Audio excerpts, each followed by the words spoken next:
And we are back on planet, my friends. Welcome back to the Green Hand. We've got some very cool updates to our factory here. First of which is this window we've created for our flying ray. I know it's not a moth, but I still want to call it a moth. I perfectly matched it so it flies right through that, and I'm going to build a factory of some sort. But we have made some updates to our build out since I last spoke with you. Nothing too crazy, just some cosmetics. So we've extended out our little coated concrete platform here. We've evened out the way that it looks on the space elevator. We've given the blueprint designer just a bit more room here.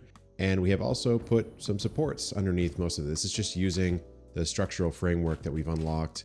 We started to move some of our transport devices over to this area as well. But in this episode, we need to unlock the ability to produce computers at the very least a touch easier, which means that we're going to need to unlock a factory for circuit boards, which is really copper sheets and plastic. So the first place I go to think about making circuit boards is actually going to be our fuel facility over in the Blue Lagoon over there. But before we do that, we gotta watch our boy fly on through our little portal. Let me know in the comments, what factory should I build that our ray is gonna fly through, because this just looks so cool.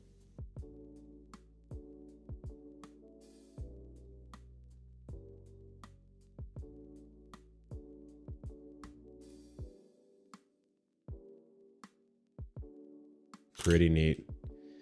All right, I know it's pretty rough, but I just wanted to frame out where that guy was gonna go, and then I can build something. Okay, so we're sort of at this interesting point in the game where I just want to spam trains all over the map. But if I do that, I'm gonna need a lot of block and path signals like we went over in the last episode. So I'm gonna need a lot of computers. So I don't really want to get into the big train network building until I've automated at the very least the circuit boards and probably computers as well. Another thing I did recently is unlock these geothermal generators that are at the bottom of the Caterium tree here. And these are cool because they're standalone power generators. Like once you put this on, it's going to fluctuate between 200 and 600 megawatts. So it's variable. That's why you see our power production is this nice slope now. It's not this sort of jittery, very static amount. But it's kind of interesting because they don't actually need to be connected to anything to start generating power. This unit will be providing power straight once you place it down, but you do have to, of course, connect it to a network. So I did that over here because I wanted a little bit more buffer between, what I'm producing over there in my fuel facility and what I might be using as we continue to build out our mega base. One other thing I did is this polymer resin that's coming out of our fuel facility. Remember, we're taking crude oil, making fuel, making polymer resin as a byproduct. We were just sinking that. But what I did is I popped into the MAM and I unlocked the synthetic polyester fabric. So that's just using polymer resin and fabric. And that allows me to make fabric in a refinery with some polymer resin and water. So I was routing a lot of this waste polymer resin, and I have a boatload of fabric that I can use when I need it. You don't need a lot of it in this game, but I figured, hey, why not? If I could make it, I should. But now we need to figure out how to get some plastic going, because we need that for our circuit boards, and we need to see if we have any copper around here. So in a refinery, we can either make it with recycled plastic, which would require us to have rubber and fuel, which don't really want to do. I could make it with residual plastic, which this is really our go-to recipe here with the setup that we have right now. 60 polymer resin and 20 water for 20 plastic. For all intents and purposes, I have 6 refineries running at 100%. They're not actually, because unfortunately, it's taking in 60 crude, so 60 times 6 is 360, and I only have Mark 1 pipes. So I can only actually take in 300 right now, but assuming I get Mark 2, I can upgrade that, and then these will truly be running at 100%. So I'm gonna build this plastic facility as if I'm running at that 100. So I'm getting 30 polymer resin per minute times 6. So I'm getting 180 per minute of byproduct. And how much am I using in my fabric factory? I'm only using 30. So I have 180 minus 30, I have 150. And from my residual plastic refinery recipe, I have 60 as an intake. So 150 divided by 60, that's 2.5. So I need 2.5 refineries The thing I really like once you get to oil in this game is there's so many different ways that you can create an oil facility. So of course, this is primarily for fuel. I'm powering 10 fuel power generators, but I'm also gonna get a good amount of synthetic fabric as well as 2.5 refineries worth of plastic. So I'll take all of that plastic and route it over to my copper, and we'll be creating our circuit boards. And just to be clear on that recipe, we will be getting 50 plastic a minute out of our 2.5 refineries, and we will be needing 30 plastic a minute, right? So again, 50 over 30, we need 1 2/3 assemblers, and we'll also need 25 copper sheets. So this is where, if you really want to get into planning in the game, what I like to do is put some notes down. Okay, so let's build this out. What we're gonna do is basically run this polymer as a manifold line. So it's gonna come down, spit into our fabric facility. It's actually gonna keep running, and I'm gonna throw 2 refineries, 1 overclocked to 50% right there. Okay, that was pretty easy. I just threw a couple extra. So this one is still our fabric producer. This guy's running at 150, giving us 30 plastic. This one's running at 100, giving us 20 plastic. This is all actually running off of 1 water extractor and 1 line of the polymer resin. Now, something I will make note of is down here, where all of the polymer resin's coming off of our refineries, I do have a smart splitter here. If this ever backed up, it's going to throw this over to our sink. And then also over here with our synthetic fabric, if this ever fills up, it's going to spit down into the sink here. So this is sort of a sushi belt style. You're gonna get inputs of resin and inputs of fabric over to this sink just to make sure this system doesn't back up. But now what we have to do, we're getting this plastic 50 a minute, which is fantastic. Let's go set up our coal and see where the best place is to bring these 2 inputs together. Okay, here's our coal right at the edge of the world. It is a normal node. Let's just do some quick math here on how much we need to get a copper sheet. So a copper sheet takes 20 ingots. We need 25 of them. So 25 copper sheets times 2, we need 50 ingots, which really means we need 50 coal. So that's plenty. We don't even need a Mark II miner. Oh, I also made a fun little blueprint. It's called the portable workshop that just throws down all of the different things you might need when you're building out in the wild. So it'll put down a MAM, it'll put down a crafting bench, and it'll also put down the equipment workshop. You can make it put down the awesome shop too if you want. Just a nice little look, and then you can just quick dismantle it when you're done with it. I find it's just helpful because sometimes you don't want to go around and click on every single one. Okay, so our 60 copper, which we can either run it like that or we can run it slightly under, but for now we'll just run it at exact 50.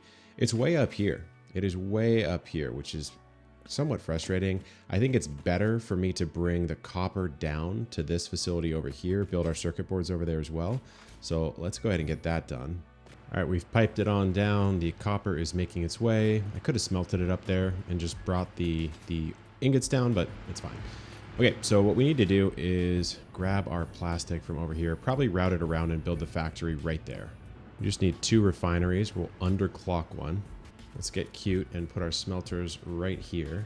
We'll join those and we'll merge them vertically. Actually, we can't merge the ingots in because we need sheets. So let's construct those really quickly. I'm gonna do this by bringing it out just a touch. We'll bring the merged ones in here, split them, and we're gonna run one of these at 2.5 times because we need 25 of them and we're only getting 10 a minute. So we're gonna run this one, so that'll be 15, and this will be 10, that'll be 25, and we'll route that back into our assemblers. And there we have it. It is a pretty janky looking system. We are routing copper from all the way over there, coming on down, which really isn't that far. And then we've got our refineries building our plastic over here, which has already filled up these assemblers for our circuit boards. We're smelting it out, turning it into sheets.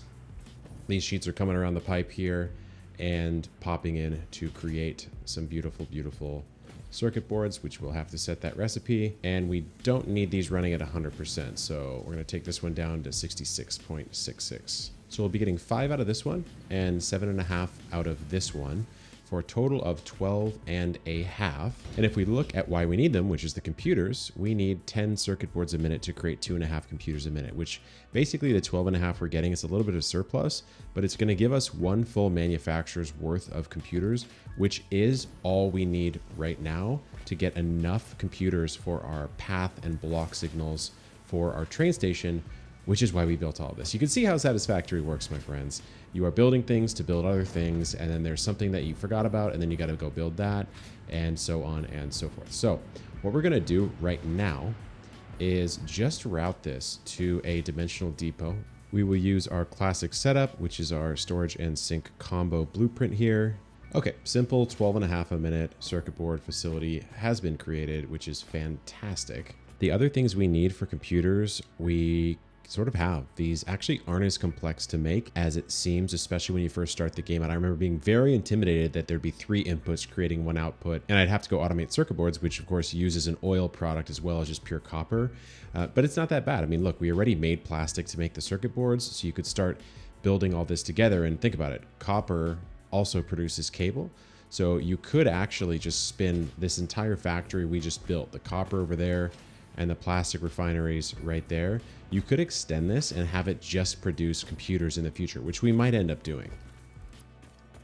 All right, we are back at base. Let's build out our very first train station network, guys. We are not going to go over there yet, which is where I've started the mega base. We're just going to ferry stuff from one location to the other in our existing setup. And to me, the simplest way to do this is to extend off of this existing kind of cool platform we've got here. So we'll throw our 4x4 blueprint down. Okay, we put a little meat on this. I'm fine with the different patterns here because we of course have a different goal in this area. We've got the train stations going on.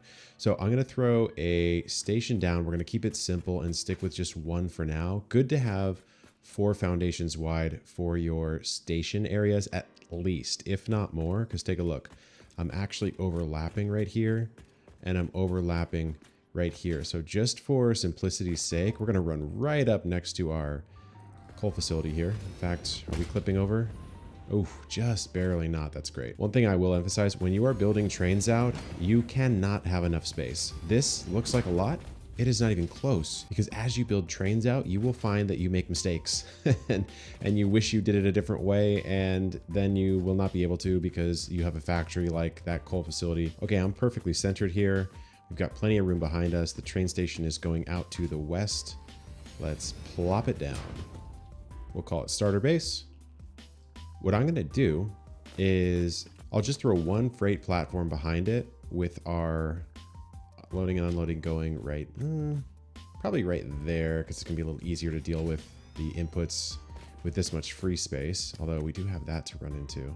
So now we can route items directly down through the floor with conveyor lifts, and we'll be in a good spot. Okay, let's get into some simple blueprints for trains that make your life a whole lot easier. So I'm going to use this grip metal foundation, switch it over just a little bit, switch up the vibe, and we're going to make a 3x3 foundation here.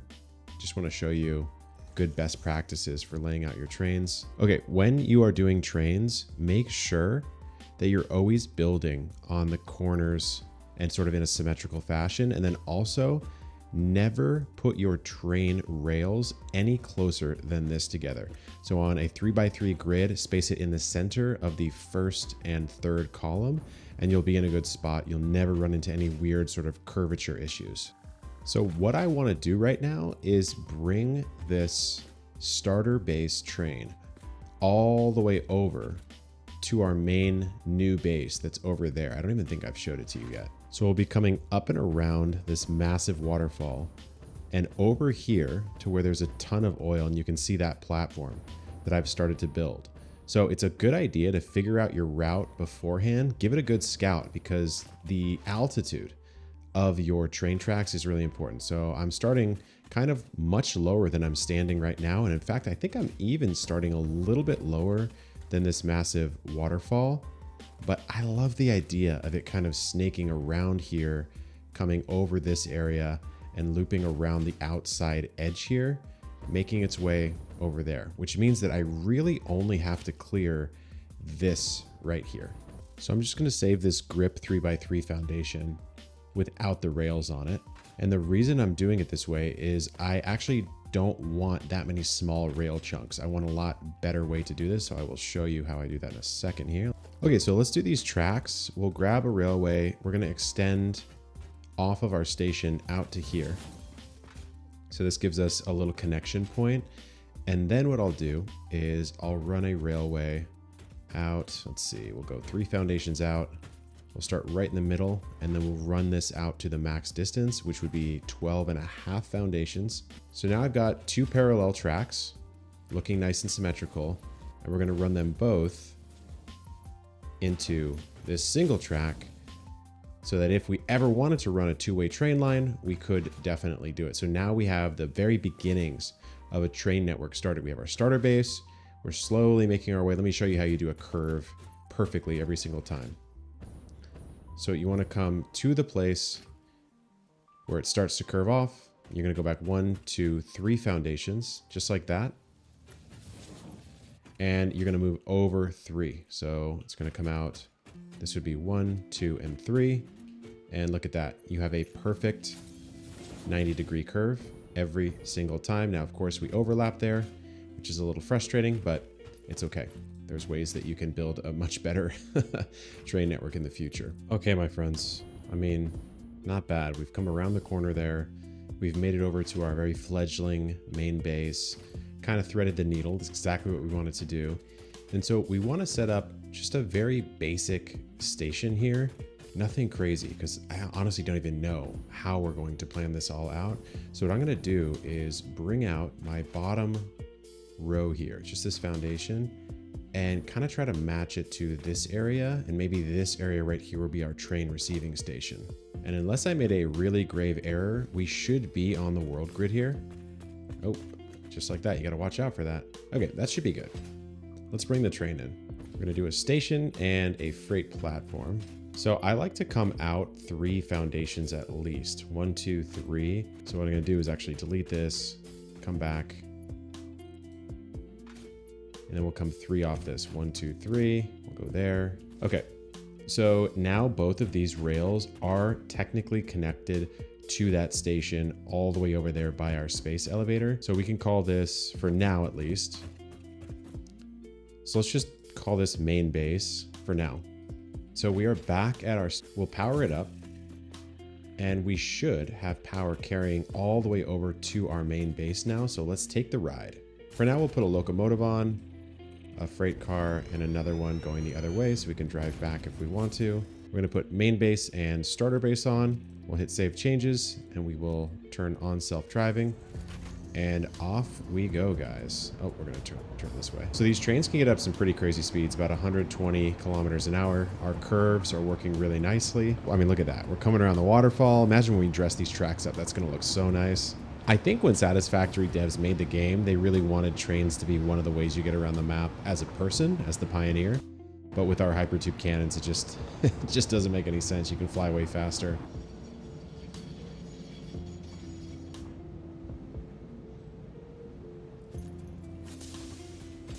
Not bad, right? So what I can do now is grab a power line, pop it, say, right there, and yep, I have full access to my entire network. I'm feeling pretty damn good about this, guys. We've got the very, very beginning of our mega base set up. We have some modular factories set up. We built a circuit board factory so that we could get our signals set up in our next episode while we extend our train network. I'll see you in the next one if you guess my identity. And remember, if you guess who I am, I will buy you a copy of Deluxe Satisfactory. I'm a YouTuber with about 3.5 million subs, a totally different category. No one's guessed it yet. We're almost at 100 subs on this channel. So the first person to do it will get that free copy of Satisfactory. I'll see you guys soon. Peace out.